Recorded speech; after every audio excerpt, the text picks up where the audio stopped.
In this VideoNet interview at IBC 2011, I'm speaking with Tom Lattie, VP of Product Management at Harmonic Inc. Hello, Tom. Hi. It looks like a big theme for IBC this year will be the scalability of multi-screen TV. We've seen obviously some good services launched with tens of channels, and maybe now they have to go up to 300 channels or replicate what they have on the TV. I mean, first of all, do they need to replicate what's on normal TV? I think they do. What we hear from a lot of our pay TV operator customers is that their consumers view this multi-screen not as, simply watching content on your phone when you're out at the shopping center, but they want to use a tablet device or their laptop device in their home, and they really view that consumption not as anything different than maybe buying a TV for the third bedroom or for the kitchen. They want to have a tablet, let's say. So they actually view that as another screen in the house, and they want the same availability of channels that they would have in the living room on the tablet anywhere else in the house. Okay, and how much of it is a linear TV experience and how much is on demand? Because originally there seems to be a view that on demand would be very important on multi-screens, but it seems increasingly now people are talking much more about linear again. Yeah, I think that's a good point. I think that on-demand was and continues to be a very large driver for the so-called multi-screen consumption, whether it be in the house or outside of the home. I think the real changer in this environment has been the tablets. Particularly, we've seen the iPad really become much more successful a lot faster than anyone had conceived of previously. And that tablet seems to lend itself very well to a linear viewing and live viewing experience. So particularly in markets like the US, we've seen operators really put a stake in the ground wanting to offer as many of the services as possible in this tablet viewing environment. Okay, and we know the challenge then, which is scale upwards, and how do we actually do that cost effectively? Well, that's a good question. I think the dirty side of this multi-screen experience is that people want these services on these new devices, but they're not paying any more in a monthly subscription. So the real challenge for our customers is how do I grow my infrastructure to enable new services that don't actually bring any money? So from our perspective, it's how do we make the head end more effective?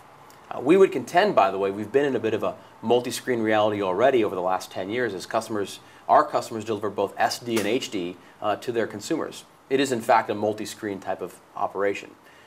Now they've done that incrementally over time and built often two head-end infrastructures to support the same channel to different size screens in the home. And really they need to think more differently for multi-screen, otherwise they'll have the same challenge moving forward. So from our perspective, with our Electra 9000 product, we see a real opportunity to combine not only the broadcast services, but also those multi-screen services, not as a different service, but simply a different frame rate or resolution of the regular service they're already delivering to the home. It's not a new service, just a continuation of the service they're already offering. And as such, the head end should be designed and implemented the same way to maximize efficiency and lower cost, both capital expenditures as well as operational. Okay, and presumably as Electra 9000 is the evolution of the 8000, it's very much a broadcast heritage encoder, I guess, but it's now for multi-screen. Yes. Does that necessarily mean then that it's the video head end that becomes the multi-screen head end, and that any web or mobile additional head ends that already exist, they will migrate back into the main video head end, if you like? Yeah, I think over time what you'll begin to see, particularly for pay TV operators that view the so-called multi-screen delivery as just different resolutions or different screens of the same service, it really makes sense over time to migrate those into a unified head end. Today a number of customers have deployed small channel type deployments with our other products, maybe 10, 15, 20 channels. But when you look at the scale of a full channel lineup, it doesn't make any real sense to try to build a separate infrastructure.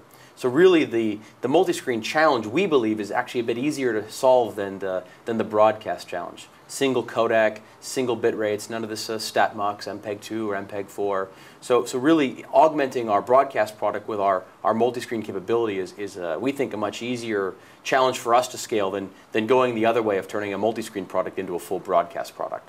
Okay, I mean, and you mentioned that there's obviously no extra revenue, or potentially there might be some, maybe if you can upsell people to a higher tier subscription, but it's fairly minimal.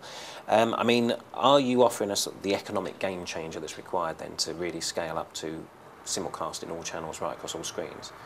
Yeah, I think we are, depending on kind of where that customer is in the buying cycle. For example, one of the things that both the Electra 8000 and the Electra 9000 bring to bear for many of our customers is a real substantial investment we made over the last 2 years in MPEG-2 video quality. There's a large deployed base of MPEG-2 standard definition services out there today, And oftentimes, those headends are in need of refresh anyway to save transponder or cable capacity to improve the efficiency of delivery. So our kind of value proposition is, even in that example, by moving to a product like the 9K, you can solve your MPEG-2 infrastructure problem, but be ready for the future or be ready for today with the multi-screen capability. Okay. So that's really, I think, one of the nice, again, merging of both the broadcast and the multi-screen into a single platform. They can apply their capital dollars where they may have already been looking to apply them anyway. So the trigger point for convergence of the headends doesn't have to be multi-screen itself. It could be existing upgrades of the broadcast infrastructure. That's exactly correct, yes. Okay. And obviously, a year ago, you announced the merger, the sort of joining of Harmonic and Ondemand. I mean, what's happened in that year, and how is that relevant to multi-screen? I mean, at the time, there were suggestions that there were obviously some product synergies that could be found. I mean, just run us through what's happened since then. Well, so over the last year, we spent a lot of time kind of combining both the marketing and engineering organizations as well as the sales organization, looking for those synergies, and we found some very, very substantial ones.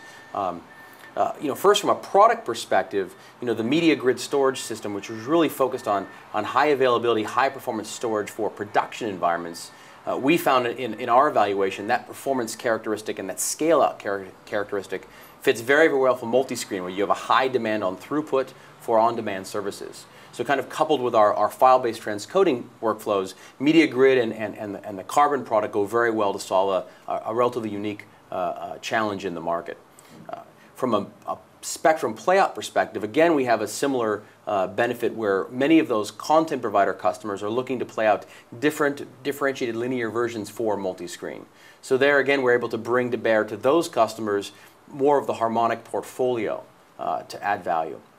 And finally, one of the things that we focused on for a number of years with our encoder product line is what we call function collapse, taking more and more of the bits in the baseband processing before the encoder and incorporating them into the encoder, whether it be audio processing, baseband conversion, what have you, to really improve the value proposition of that encoder and lower the OPEX for our customers.